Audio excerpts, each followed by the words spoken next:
Hi, this is Thomas from Believe in the Run, and it is my pleasure to be back with you to give you an update on the Cielo X1 after 100 miles. This is probably the last 100-mile update I'm gonna do for a while. We've got new shoes coming in, and I'm gonna have to move on, and I'm not gonna have time to put this many miles on shoes. But this one I wanted to put an extra 100 miles on because I just love running in this shoe. It might be one of my favorite shoes of all time. It's gonna be a little controversial for two reasons. One, the price, it's $275. It's on the heavier side. And two, I don't use it for its intended purpose. This is not a race day shoe to me. This is a daily mile cruising shoe, high mileage shoe. I used it for several double-digit runs. I used it for an 18-miler, a 20-miler. I used it for my daily 8-mile runs, stuff like that. So most of these miles are miles that I would have used for like a daily trainer. And I would put this in that super trainer category, even though Hoka places it in their race day shoe. What makes this shoe so fantastic is this foam, the cushioning. It did not die over 100 miles. It stayed fresh, stayed bouncy. I wore it this morning to wrap up my 100 miles in it, and it still feels fantastic.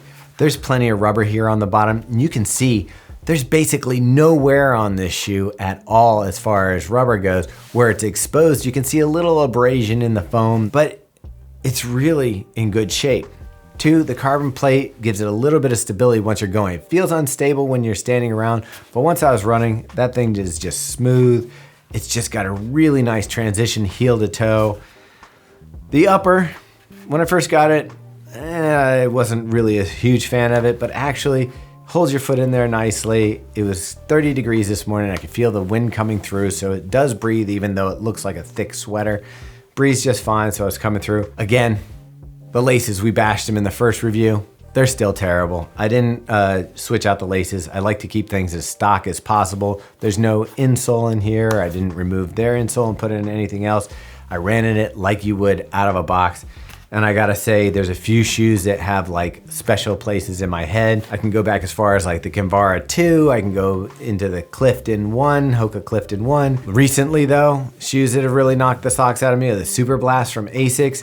And then this one, like those two shoes, I feel like I could just run, both of them are expensive, but I feel like you could just run miles and miles and miles in these shoes and your legs feel good. The foam holds up. They may be more expensive, but the experience that you get out of the shoe is, in my opinion, if you're putting as many miles as I have been lately, it might be worth it. While this, I wouldn't call this my race day pick. It's a little on the heavy side for me. What I like to have is a light feeling turnover.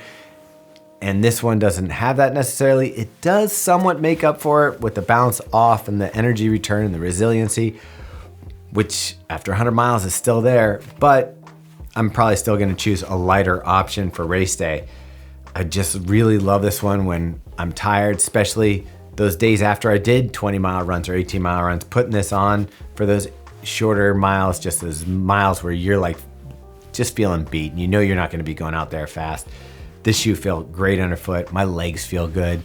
I've been putting up 60-mile weeks for the last 4 or 5 weeks now, and I've been using this shoe for a lot of them, and I feel good. That's about the best compliment I can give to a shoe. I love this shoe. And if you're running a lot and you can squeeze out that money for a shoe like this, I think it's worth it. And who knows, maybe you'll be different than me and you'll use it for a race day too.